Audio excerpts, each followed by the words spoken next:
मेरे कुछ बच्चों की नौकरी थोड़े दिन जब उथल पुथल होगी तो घबराना मत। उस समय तुम्हारा रोजगार नहीं रुकेगा। कुछ और तुम्हारे लिए तैयार रखा हूँ।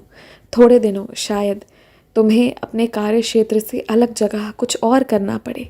उसके बाद वापस तुम्हें उस सही जगह पर बिठाऊंगा जहाँ जाने की तुम्हारी इच्छा भी थी और बहुत पहले ही वो तुम्हारी किस्मत में लिखा हुआ था, लेकिन किसी ने वो तुमसे छीनने की कोशिश की थी। छीनने तो मैंने कभी नहीं दिया, लेकिन हाँ, किसी की बुरी नज़र से बचाने के लिए, किसी की आह तुम्हें ना लगे इसलिए मैंने तुम्हें थोड़े कम पर रखा था।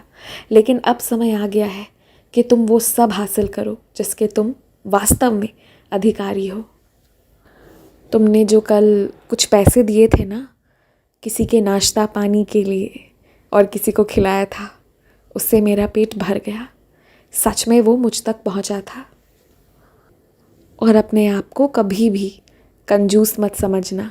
तुम जो निर्णय ले रहे हो, जिस तरह से तुम चल रहे हो, उसमें मेरी भी रज़ामंदी है। तुम सही जा रहे हो। और सबसे पहले काम की बात सुनो। तुम बेफिजूल जो तुमसे कुछ खरीदवाने को यदि ज़िद करें तो खरीदने जाने से पहले तुम देख लेना। कुछ चीज़ें तुम्हारे पास हैं, तुम्हारे भी ध्यान में नहीं है, वो सब तुम्हारे ध्यान में आ जाएगा और तुम्हें ज़्यादा खरीदारी की ज़रूरत नहीं पड़ेगी। बहुत थोड़े बहुत में ही तुम्हारा काम हो जाएगा। इस वक्त मैं ये सब इसलिए करवा रहा हूँ क्योंकि आगे चलकर जब तुम बहुत कुछ संभालोगे ना, तो उस वक्त तुम तैयार होने चाहिए। और तुम्हारा प्रशिक्षण मैं अभी से ही दे रहा हूँ।